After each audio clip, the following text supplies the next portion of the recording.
Village food with Rupsana. আমি সেই রূপসানা আবারও হাজির হলাম প্রত্যেক দিনের মতন দারুণ স্বাদে রুই মাজা শিমের রেসিপি নিয়ে। আসসালামু আলাইকুম দর্শক বন্ধুরা, আজকের আমি একদম শীতের সবজি দিয়ে বানিয়ে দেখাবো শিম, পালং শাক আর আলু দিয়ে মাছের রেসিপি। রেসিপিটি বানানোর জন্য আমি এখানে 300 গ্রাম শিম নিয়েছি আর নিয়েছি 500 গ্রাম পালং শাক। পালং শাক আর শিমটা আমি আগে থেকে বেছে সুন্দর করে ধুয়ে পরিষ্কার করে নিয়েছি। আর নিয়েছি এখানে দুটো মিডিয়াম সাইজের আলু। আলুগুলো ঠিক আমি এইভাবে পাতলা পাতলা করে কেটে সুন্দরভাবে ধুয়ে নিয়েছি। রেসিপিটি বানানোর জন্য প্রথমে আমি মাছগুলো আগে থেকে সুন্দর করে ভেজে নিয়েছি। আর আজকের আমি ভিডিওটা একদম বড় করব না, একদম ছোট করে দেখাবো। মাছটা আমি ভেজে একদম রেডি করে নিয়েছি। শিম, পালং শাক, রুই মাছের রেসিপি বানাবো বলে একটা আমি এখানে স্পেশাল মশলা তৈরি করে নিচ্ছি। এখানে নিয়েছি 1 চামচ ধনিয়া, 1 চামচ কাঁচা জিরে আর হাফ চামচ গোলমরিচ, আর নিয়েছি দুটো শুকনো লঙ্কা। আগে থেকে একটা কড়া বসিয়ে দিচ্ছি, কড়ার মধ্যে এই মশলাগুলো ঢেলে দিচ্ছি। ঢেলে দিয়ে একদম মিডিয়াম আঁচে দিয়ে সুন্দর করে একটু মশলাগুলো ভেজে নিচ্ছি। মশলাগুলো আমার এখানে ভাজা হয়ে গেছে। এবার আমি নামিয়ে নিয়ে সুন্দর করে একদম মিহি করে পেস্ট করে নেব। রেসিপিটি বানানোর জন্য আমি এখানে পরিমাণ মতন সরিষার তেল দিচ্ছি কড়াতে। তেল এখানে গরম হয়ে গেছে। তেলের মধ্যে আমি সেই আলুগুলো আমি দিয়ে দিচ্ছি। দিয়ে দিচ্ছি স্বাদ অনুযায়ী নুন, 1 চুটকির হলুদের গুঁড়া। নুন হলুদ দিয়ে আমি আলুগুলো সুন্দর করে একদম লাল লাল করে ভেজে নেব একটু।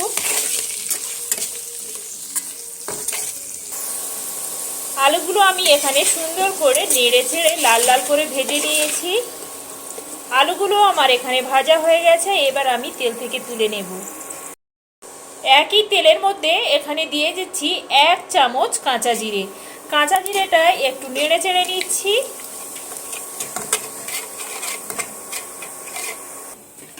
কাঁচা জিরেটা এখানে একটু নেড়ে চেড়ে ভেজে নিলাম। এখানে আমি দুটো মিডিয়াম সাইজের পেঁয়াজকে কুচিয়ে রেখেছিলাম। পেঁয়াজটা আমি তেলের মধ্যে দিয়ে সুন্দর করে পেঁয়াজটা নেড়ে চেড়ে ভেজে নেব একটু।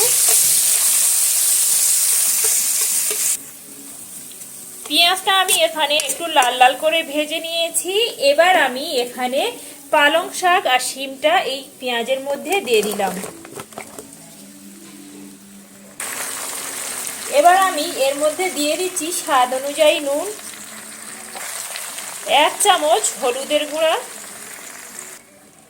দিয়ে দেব 3টে কাঁচা লঙ্কা। নুন হলুদের গুঁড়ো আর কাঁচা লঙ্কা দিয়ে পালং শাক আর শিমটা আমি এখানে সুন্দর করে কষিয়ে নেব।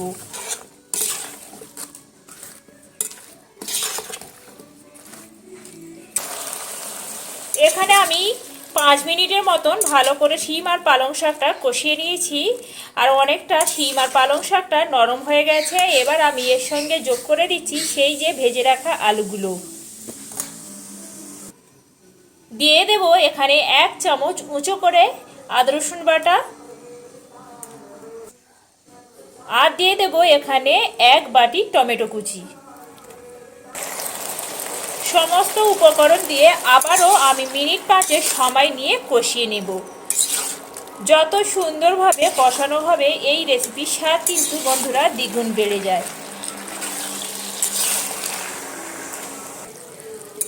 আমি এখানে 10 মিনিট ধরে ভালো করে সুন্দর করে কষিয়ে নিয়েছি একদম লো টু মিডিয়ামে আঁচে দিয়ে। আর আমার এখানে আলুও সেদ্ধ হয়ে গেছে, শিমগুলো আমার এখানে ভালোভাবে সেদ্ধ হয়ে গেছে। আর কালারটাও সুন্দরভাবে চলে এসেছে। কড়া থেকে তেলও ছেড়ে দিয়েছে, আদা রসুনের কাঁচা গন্ধটাও চলে গেছে। এবার আমি এখানে হাফ বাটি মতন পানি যোগ করছি। পানিটা যোগ করে নেড়ে চেড়ে একটা ঢাকা দিয়ে চাপা দিয়ে আরও 5 মিনিট ধরে এটা কুক করতে দিচ্ছি। এখানে ঢাকাটা তুলে নিচ্ছি আর দেখতে পাচ্ছেন বন্ধুরা যে পানিটা দিয়েছিলাম পানিটা আমার শুকে গেছে আর কড়া থেকে সুন্দরভাবে তেল ছেড়ে দিয়েছি। এবার আমি আরও মিনিট 5 সময় নিয়ে শিমটা আমি সুন্দর করে কষিয়ে নিচ্ছি। এই রেসিপিতে যত সুন্দর কষানো হবে বন্ধুরা, আমি আবারও বলছি এর স্বাদ কিন্তু দ্বিগুণ বেড়ে যাবে। এইভাবে হলেও বন্ধুরা আমার মতন করে এই শিম আর রুই মাছের রেসিপিটা একবার বানিয়ে দেখতে পারেন। খেতে বন্ধুরা একদম অসাধারণ হয়। একবার তৈরি করে না খেলে বুঝতে পারবে না কতটাই টেস্টি আর লোভনীয় হয়। এখানে আমি 5 মিনিট ধরে সুন্দরভাবে কষিয়ে নিয়েছি। এখানে আমার কষানোটা একদম রেডি হয়ে গেছে। এবার আমি গ্রেভির জন্য এখানে একেবারে পানিটা অ্যাড করছি।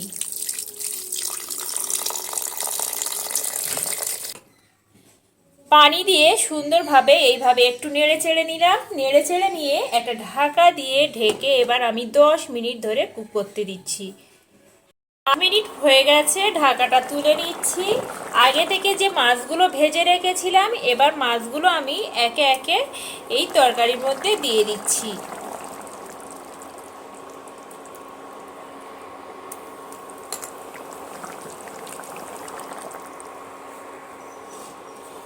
মাছগুলো দিয়ে একটু এইভাবে ঝোলের মধ্যে এইভাবে একটু নেড়ে চেড়ে দিলাম, দিয়ে আরও 5 মিনিট ধরে কুক করতে দিচ্ছি।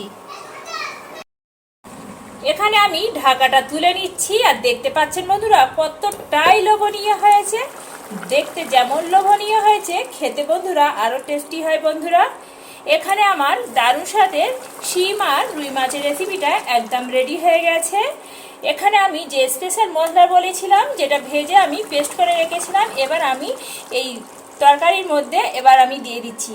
আমার কোলে আমার ছোট্ট ছেলে আছে তাই আমার খুবই অসুবিধা হচ্ছে, কোলে করে নিয়ে এই রেসিপিটা করতে হচ্ছে। আবারও ঢাকা চাপা দিলাম, ঢাকা চাপা দিয়ে আরও 2 মিনিট ধরে আমি রেখে দিচ্ছি। 2 মিনিট পরে আবার ঢাকাটা তুলে নিচ্ছি আর দেখতে পাচ্ছেন বন্ধুরা রেসিপিটা একদম এখানে রেডি হয়ে গেছে। দেখতে পাচ্ছেন বন্ধুরা আমার এই রুই মাছ আর শিমের রেসিপিটা কতটাই লোভনীয় আর কতটাই টেস্টি হয়েছে দেখেই বুঝতে পারছেন। বন্ধুরা আমার এই রুই মাছ আর শিমের রেসিপিটি যদি ভালো লেগে থাকে বন্ধুরা একটা লাইক কমেন্ট শেয়ার করতে ভুলবেন না। আমার নতুন নতুন ভিডিও পেতে গেলে চ্যানেলটি সাবস্ক্রাইব করবেন বন্ধুরা, প্লিজ বন্ধুরা প্লিজ।